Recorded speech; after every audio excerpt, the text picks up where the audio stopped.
Focus on love. Love what's in focus. Aim for above because the ceiling's bogus. Focus on love. Love what's in focus. Aim for above because the ceiling is bogus. Focus on love. Love what's in focus. Aim for above because the ceiling. Hello, everybody. Welcome back to another episode of Famous Rapper Convos. I'm your host, David Prorock. Here on Famous Rapper Convos, we introduce the world to a new music artist every Saturday. Today, we have a very special guest, Blvck Svm. Blvck Svm has some great music out, all streaming services. And yeah, we're going to get to know him today. Blvck Svm, you want to introduce yourself? What's up, everybody? My name is Blvck Svm. I'm from South Florida.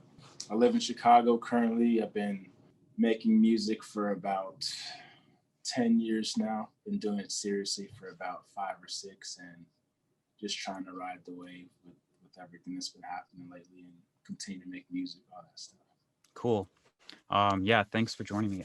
I'm just going to jump right into the first question, which is, if you were to think back to like the first time you were introduced to music and up until today, like maybe touching on 3 to 5 milestones in your journey as an artist, like what does your full artist story sound like? Big milestones. The first one I would say was performing for the first time, which I did in my first year of college. It was actually my first quarter of college. I performed in a hip hop poetry slam or a hip hop slam, which was at the cafe at the art center at my school. It was my first time performing. I was super nervous. I was so nervous that the paper that I was holding in my hands that had my lyrics on it was shaking so much I could barely read it. But I got through it. Like I got some good punchlines in. People were reacting, and the fear got replaced by a feeling that I'd never really felt before in any capacity in my life, and it felt like something that I really needed to be doing. So I would say that's the first milestone. The second milestone was performing with Waka Flocka I opened for him in November of 2018, and at the end he was performing and he called a bunch of my friends back on stage, and Oh Let's Do It came on, and I guess he had seen me rapping along with a bunch of the stuff he had been playing earlier in his set. So he handed me the mic and I rapped this whole first verse because I know that verse like the back of my hand because that's one of my favorite songs. He had no way of knowing that. We hadn't communicated beforehand, but that was like an out-of-body experience for sure. That was my favorite performance and also my best performance of my own. My set was about 45 minutes, like real clean, real tight. The third milestone I would say was my song Bleach doing really well on streaming services. It's currently at a little over 850,000 streams on Spotify and around 100 on Apple Music and 100 plus on SoundCloud. And when I released it, I didn't really have a plan for it. I wasn't expecting what has happened to happen.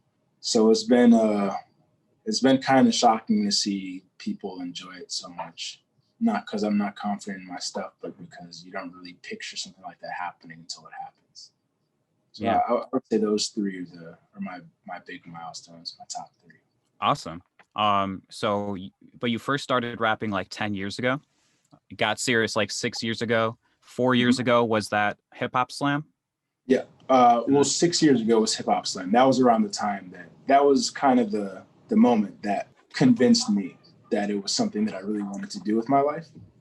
So about 6 years ago was when I decided this is for real. Yeah. Wow. Mm-hmm. And then were you writing and recording music at that time and releasing it? Yeah, I was. I had recorded some stuff. I recorded a bunch in high school. It was mostly just freestyles over YouTube beats that I would put up on a Facebook page that I made called Bars, and it was a bunch of my high school friends in it. And a few of my homies, like Matt, who I mentioned, like my homie Matt from high school, he would post his stuff in there too. I had some other homies who rap who would post their stuff in there. I recorded a few projects and singles while I was in high school and while I was recently graduated from high school, which I put on SoundCloud before I even had the thought to put things on streaming services. but I didn't start recording seriously, I would say, until my first year of college, when I had access to the art studio at my school at University of Chicago. And my friend knew how to use, I think it was Ableton.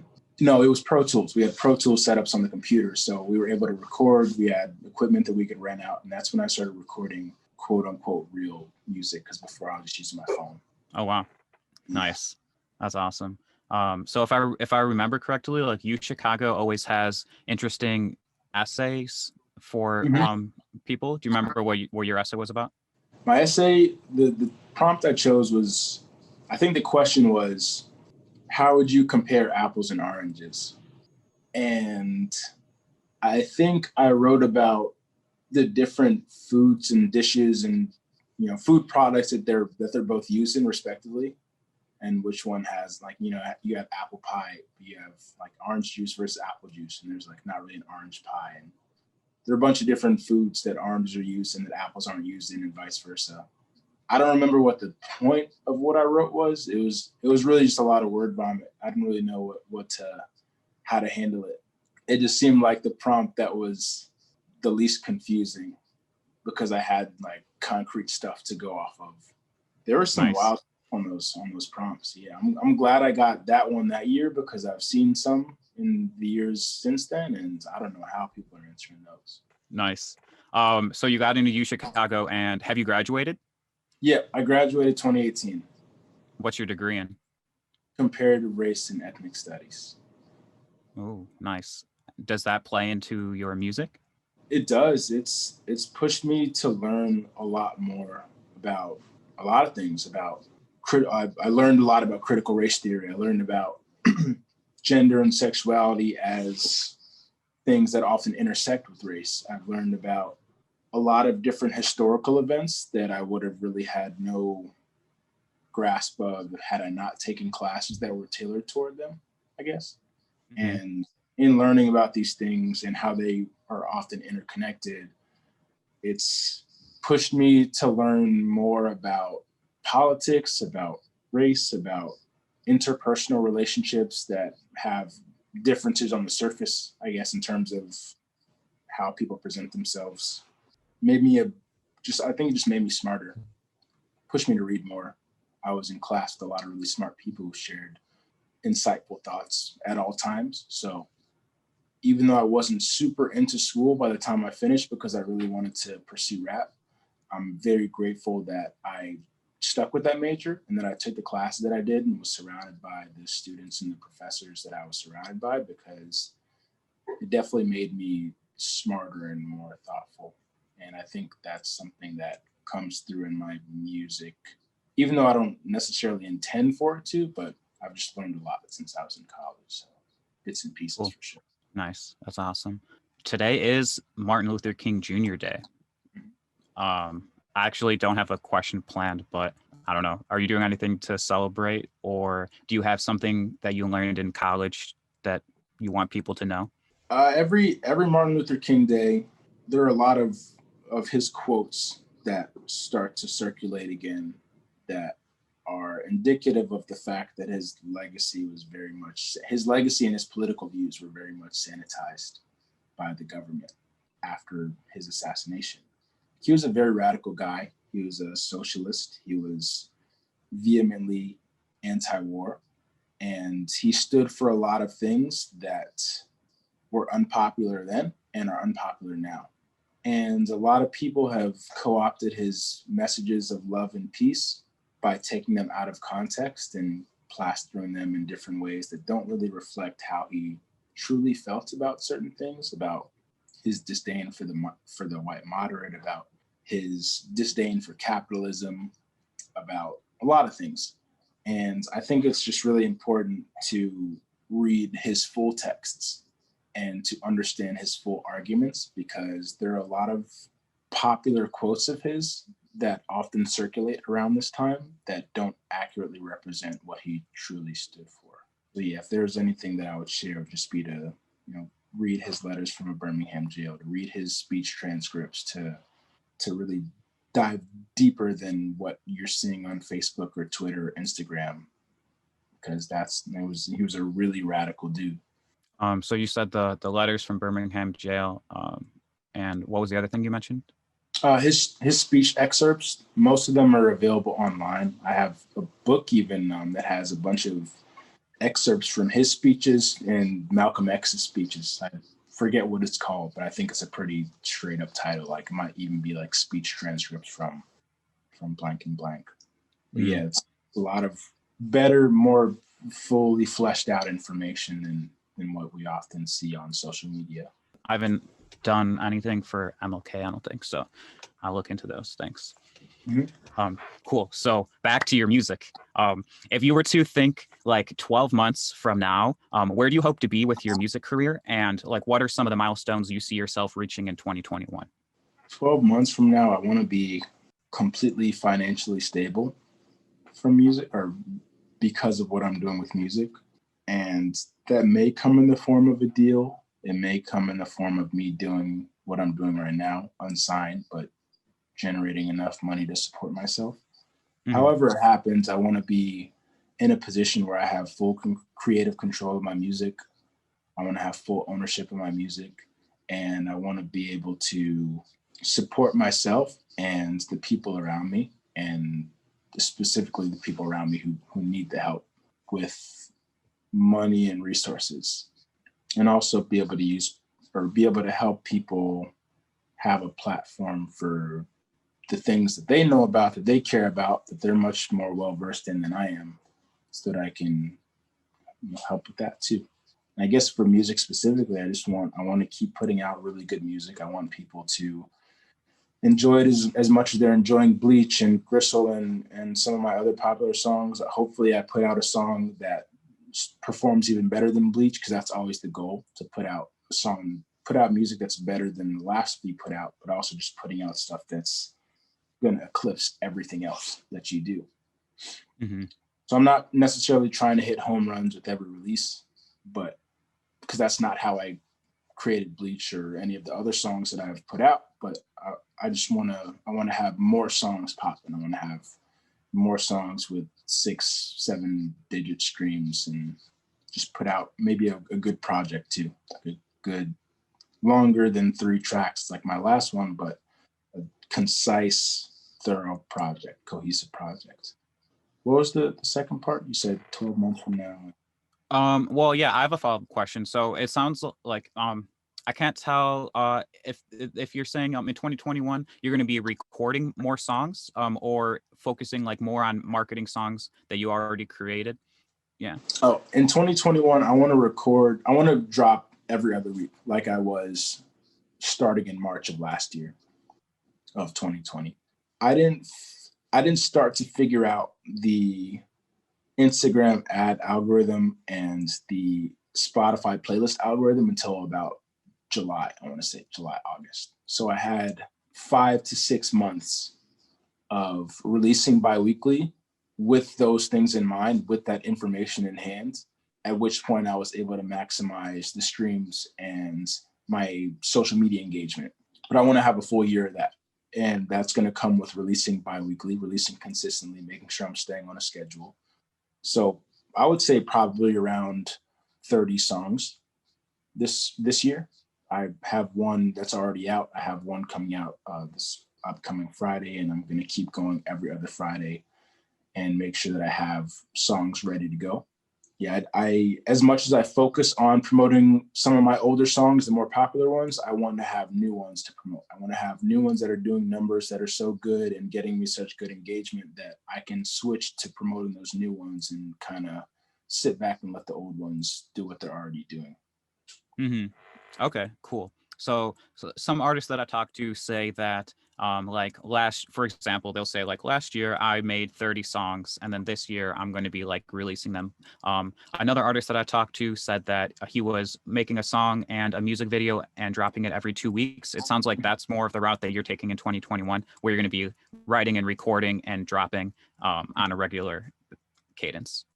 I've never been a big vault person, mostly because if the idea is that you get better with every release, then and I write something, let's say March of this year, and I don't release it until November, the stuff that I'm making in November that I'm releasing at that point is going to be far better than the stuff that I was making in March. And I don't want to regress. But I do think that once you reach a certain point once you reach a certain plateau, I guess, in terms of skill, then a lot of the stuff that you put out or the stuff that you write over a month or even 2 months will be similar quality. And those plateaus are neither good nor bad, but I want to not be in a plateau for more than a month or more than a few weeks or more than a week. I want to be making the next song that's markedly better than the last one, and the next one is markedly better than that one. So I've never been a big vault, like big put songs aside for later release. And there's no shade to that, that works for a lot of people. But now that I have the time to constantly be in the studio, constantly be writing and recording and thinking about new stuff to do, like I don't really have to rely on that because I can just do it right now, make a song right now, have it ready for 2 weeks from now. And then in those 2 weeks, have another song ready for 2 weeks later and keep going like that. Cool. Yeah, that sounds great. I'm looking forward to that. The best place to follow along would be following you on Spotify and Instagram. Yeah, Spotify, and YouTube. Apple Music. YouTube is good too. I made a page recently. I had a page, it's called a topics page. Yeah, you claimed it. Yeah, and I merged it with an account, started putting up all my old videos, and also started getting visualizers made for each song, put all those up. So YouTube, Spotify, Apple Music, Instagram, especially for social media. I post on my other social medias, but not nearly as music centric as my Instagram is. Mm-hmm. Okay, cool. And so you said like your biggest goal is to become being able to support yourself financially with your music. And are you seeing that coming like mostly from streaming revenue, or do you have other plans for monetization? Streaming is a good chunk of it. Like right now I'm making, like as my music has progressed and as I've been getting more streams on my older stuff, but also putting out newer stuff that's getting more popular, the streams are definitely up in a way that I never saw before. But I would say that I make most of my money from selling features. I run a lot of ads on Instagram and people see those ads, a lot of artists, a lot of rappers and producers, because the way that I have the ads targeted is that the ads target people who are similar to my followers. And so many of my followers are artists and producers that the ads are targeting artists and producers. So they'll DM me, they'll ask me how much for a feature. I'll tell them my rate, or we'll negotiate a deal or something. And I've been able to do that a lot since, I want to say September. I've been really packing them in, selling a lot, running sales every so often, and just making sure that I'm funneling all that money back into my ads so that I can run more ads and then get more feature requests from the people who are seeing them. So I would say streaming is second, features are first, and then kind of random stuff here and there, like music related stuff, consulting, that type of thing. Okay, cool. That's really interesting. You're the first person I've talked to that mentioned that as a revenue stream. So that's really interesting. Are you counting those as like the one song every 2 weeks, or is that on top of your solo output? Yeah, those are separate from the songs that I'm releasing myself. So I might write 3-4 features a week, but when those get released, like they'll have their dates, I'll make sure to push them on my page and everything, but they don't count toward my bi-weekly releases. Cool. So that sounds awesome. As of right now, are you doing like most of this on your own, or do you have like a team that you've put together to help you out? Most of it's on my own. It's been a lot of just testing stuff out and figuring out what type of stuff that I need to be doing, what type of stuff that I don't. I don't have a team. I have my engineer and one of my best friends, Caleb, who is probably the smartest music business mind that I've ever come across. And he's been guiding me a lot of the way for the marketing, for the release schedule type stuff, things that I just didn't really think about before I was trying to release consistently, because there was a point before March of last year that I wasn't really on it in terms of making music, the releasing music. I just didn't really care. I didn't care until my back was up against the wall because of COVID and things like that. But Caleb has been like the guy for me in that he just has a lot of insight about all the little things that you don't really think about that you need to make yourself successful music-wise, because it's not just about making the music. It's not just about making good music. You can be making great music, but if you don't know what to be doing outside of actually making it and putting it out, then your music isn't gonna pop the way you think it should pop. Mm-hmm. So outside of him, it's not too much else. I know a lot of people who make dope cover art. I know a lot of people who make really good beats, but as far as a team goes, it's really just it's me, and I would put Caleb in there for sure. But that's better. Videographers, like I know people, super talented people in all these regards. Mm-hmm. But those are more of like on a contract project based Mm-hmm. basis. And besides that, it's you who is the artist recording. You're also doing the marketing, it sounds like. And then you have Caleb on kind of the back end side, I guess, helping you with strategy, doing the engineering of your songs, like the mixing and mastering. Is that what you mean by that? Yep. He does all my mixing and mastering and just provides a lot of guidance and advice on what my next move should be, and was really instrumental in getting me to start releasing music bi-weekly back in March of last year. Cool. So tell me about a time that you collaborated with a different artist and producer, and like, what does that process look like? So you can tell me about that EP, working with the producer and getting it engineered by Caleb probably, or maybe tell me about like one of the features that you did that was a great process. Like, just tell me about that song creation process.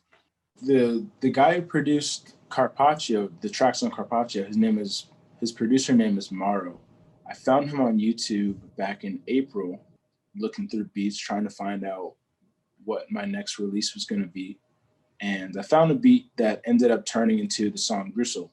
And Gristle was a really important song for me because it validated my thought that it doesn't really matter if a song isn't super catchy or doesn't have a super sticky hook. If it's good, people are gonna like it. They're gonna repost, they're gonna share it, all that stuff. And it started doing really good numbers, so that I felt vindicated. I hadn't really talked to him before. I just bought the beat. I didn't DM him or anything. I went on his page, I leased it. And once it started doing well, I hit him up on Instagram. I sent him the song. He was like, "Oh, I really like it." And he said he was going to send me a beat pack. So I think it was maybe one beat pack that he sent me after that, where two of the beats that ended up being on Carpaccio came from. And the third one, I was on his YouTube page looking for beats, and I found it. It was a similar vibe of the two that were on the beat pack, of the two that I already chosen to be on the mixtape or the EP. And from there wasn't too much communication between us. There was, we texted. I told him my plans for him. I sent him the rough copies of the songs after I recorded them. I think I wrote all three of those songs over the course of 2 or 3 days. So it was pretty quick. I got in the studio and recorded them pretty quickly too. And Caleb may have been there for the day that I recorded, and he put a quick mix on them. He mixes my stuff super quickly because he has certain presets already set for my voice, and it's pretty similar vocal performances every time. So it's not like he's going near and far to figure out what I'm doing and how to alter the vocal effects. But it was a pretty smooth process in that there wasn't too much back and forth. He sent me the packs. I picked the ones that I liked. I paid him for those. I found the one on YouTube. I paid him for that one. So I had those songs ready. I wrote them. I recorded. Caleb was there, mixed them quickly. I sent them to Maro. I asked him what he thought. He said, "I really, really like these, and this one is also good." Told him that I wanted to drop them as an EP. He said that was cool. I told him that I gave him an idea of when I was going to release it. He said that was cool, and got some final touches made on the mix and the master. Got the cover art from a photographer that I found, and that was it. It was pretty smooth. It was probably less personal than some people think, because it's not necessarily, even if COVID weren't a thing, we probably wouldn't have been in the studio together, making it together, me and Maro and I. But that's often how stuff goes now. People in different places, like maybe we get on FaceTime and talk face to face about it, but usually it's just if somebody trusts you to make good music over their beats, and you trust them to provide you with beats to make, like, to rap well on, then that's all you really need. Send the final product, and if they like it, then I'll put it out. If he hadn't liked it, I probably would have tried to tweak some stuff or go with what he was going on. But ultimately, I think that is up to me. Like, I paid for the song, or I paid for the beat, so I could have put it out regardless, but that's not really how I would want to do that. I would want to, like, kind of his approval before I put anything out. Nice. That's really interesting. So you made the EP, and then so you got the beats. He sent you a beat pack. You recorded more than 3 songs. Recorded those, or was it the 3 that you made from the start, and you sent it to the producer to get his thoughts? And then you had Caleb, who was doing the mix and the mastering. The producer said it was good. You got a photographer for the cover art, and then you dropped it. Yeah, really, pretty streamlined. Cool. I recorded a bunch of other stuff, but those 3 were the ones that I really wanted to be on it. Nice. So you did record other ones, and then you picked, like, the best 3?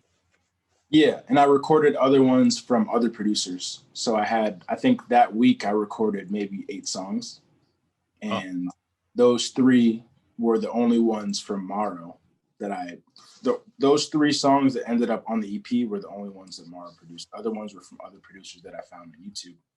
And I thought they sounded really good together, and I thought the other ones sounded good as singles. So I released those other ones as singles, and I released those 3 together as the EP. Nice. Cool. That sounds great. My next question is, what's your experience with freestyle rap? Freestyling is how I started rapping.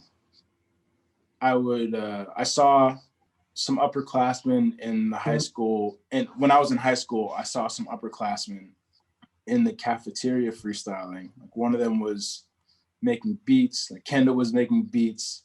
My homie Joe was rapping. He was the dude in high school who I knew who was a rapper. Like, that was the guy that I looked up to when I was in high school, just starting out. I just wanted to try it out. It seemed really cool. I was a fan of rap music. I thought it was something that I might be able to do. And I wasn't very good, but it was fun. And it was something that I wanted to keep doing. I did it, I want to say all year, Freestyle Friday. And I didn't really keep going once I started writing, because I found out that I was much better at writing and much better at the lyrical stuff than I was at the off-the-cuff rapping. And when I got to college, for a little bit, there was a student organization called Third Coast, which was a bunch of kids who just went to the basement of the art studio and rapped. Like, we freestyled. And I would go there. I started doing that my first year. And I still wasn't very good at freestyling. I was really more there to watch and to listen and to enjoy it than to be like one of the better freestylers there. But there were some dudes there who could rap. And then we stopped meeting. I don't really remember why, but that's when I started recording in the studio and shifted away from freestyling. I did it here and there occasionally, like for fun, but it's never been a super serious thing for me. I know a lot of good freestylers, Ding especially, probably the best freestyler I've ever seen or heard. Wow. And whenever we're together, or whenever we've linked up in the past in Boston, like that's what we would do. But it's not a super big part of my game right now. I write everything, and I think that's what it's gonna be like. I'm just much better at writing than I am at freestyling. Yeah, that's cool. Are there any exercises you did to learn how to freestyle that stand out, or anything that you learned from freestyling that you incorporated into your written lyrics? So I guess I tried to get better at freestyling just by doing it more. I think that's the best exercise, is the repetition, because it's just like going to the gym and lifting.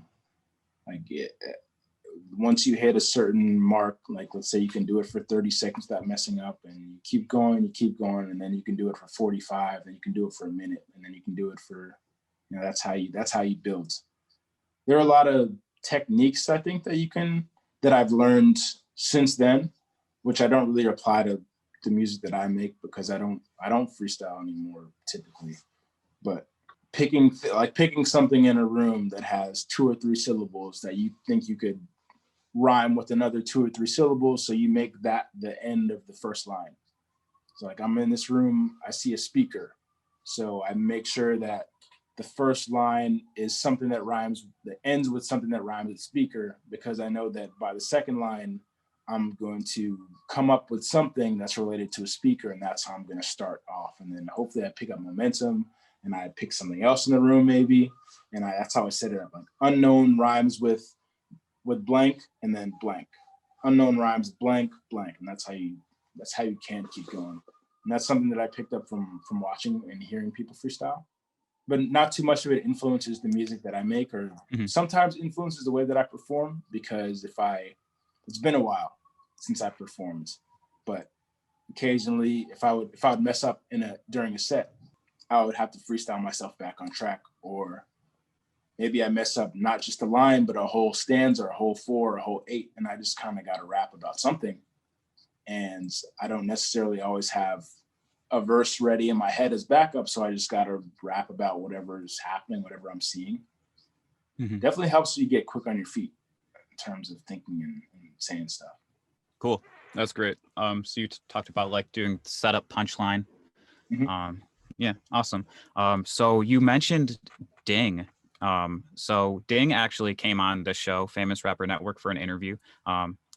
Just in the nature of this network, and how we're all connected. Like, do you want to talk a little bit how you and Ding know each other? Like, who is Ding to you?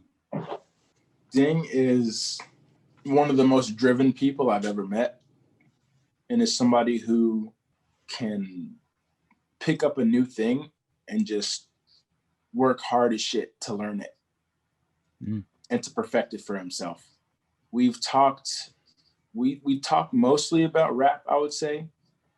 We talk about basketball. We talk about a lot of different things. I feel like I've gotten to know him much better over the past few years, even after having met him in person, just because we're no longer just talking about, oh, could you mix this verse for me? Could you send me a new copy of this song? Because that's what most of our conversations were before. He was my engineer, and I didn't really know him as a person. I just knew him as an artist and as a rapper, and as an artist, as an engineer, but I didn't really know him as a friend. Like, we were homies because we worked together on music, but we weren't like homies. But I've gotten to know him a lot better.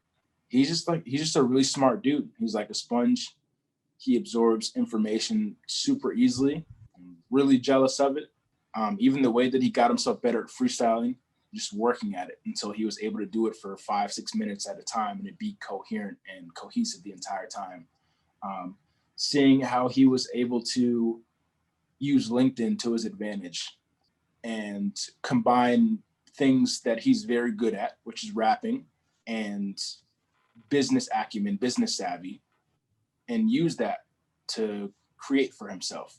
And now he's taking over Clubhouse, and he's on there for many hours of the day, getting followers and just really honing in on the stuff that he wants to do and he wants to accomplish for himself. And that's something that I've always been super impressed by. Even when I first met him, he had been engineering for, I think, 6 years by then, 7 years, something like. His stuff was sounding so good.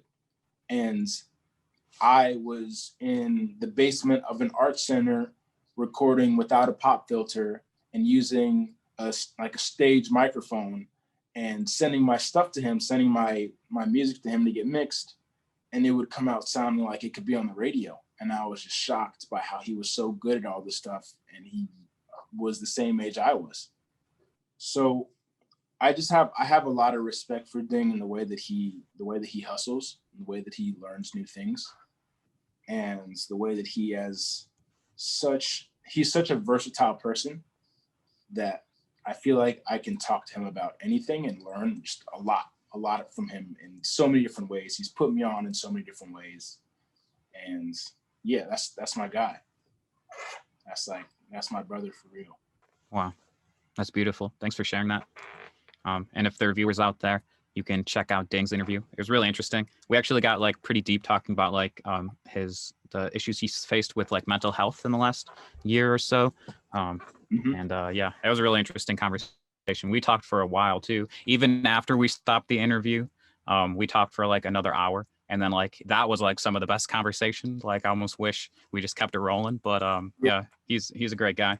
So Blvck Svm, it's been great talking with you so far. You have done a lot of research on rap and different rappers, and I'm wondering, is the secret to becoming a famous rapper? That's really hard. Like I would love to say making really good rap music, but that's so much smaller of a piece of the puzzle than I thought it was initially. And I'm finding that out now. The secret, I would say, is connections, honestly.